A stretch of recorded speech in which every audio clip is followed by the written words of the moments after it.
కన్నీటి ప్రార్థనలో దైవజనుడి గురించి ఎత్తి పట్టుకోవాలా.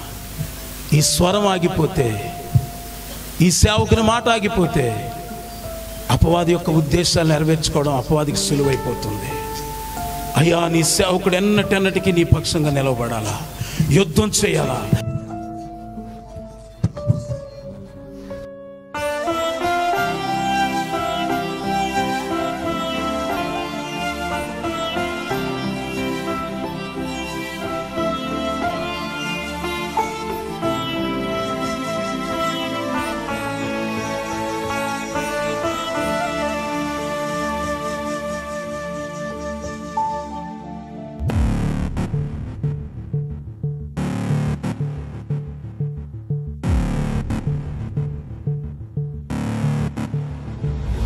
ఇదిగో తండ్రి, నీ సేవకురాలు ప్రభువా, నైనా ధైర్యము చెడిపోకుండా ప్రభువా, విశ్వాసాన్ని కోల్పోకుండా ప్రభువా, నీ వైపే చూస్తూ నీ సంఘాన్ని నీ వైపే నడిపిస్తుంది ప్రభువా. నీకు స్తోత్రాలు ప్రభువా.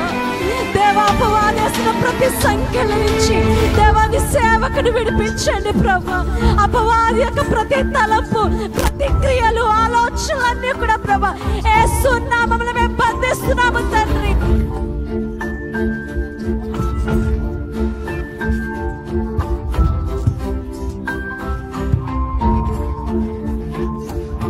ఒక రకమైన ఆందోళన ఏంటో తెలుసా? దేశం కానీ దేశంలో పట్టబడ్డారు. ఈ దేశంలో, ఈ రాష్ట్రంలో అయితే కనీసం ఎవరొక ద్వారా మాట్లాడించి ఏదో చేస్తాం, కానీ ఒక్కొక్కసారి ఆ దేశంలో ఏమవుతుందో తెలియదు. ఎన్నో మెసేజ్లు చూసినప్పుడు పట్టబడి సంవత్సరాలు ఉన్న సేవకులు ఉన్నారు. ఒక్కొక్కసారి అనుకోని రీతిగా హృదయవంత వేదనతో నిండిపోద్ది. అయినప్పటికీ వాక్యమే బ్రతికిస్తూ ఉంటుంది.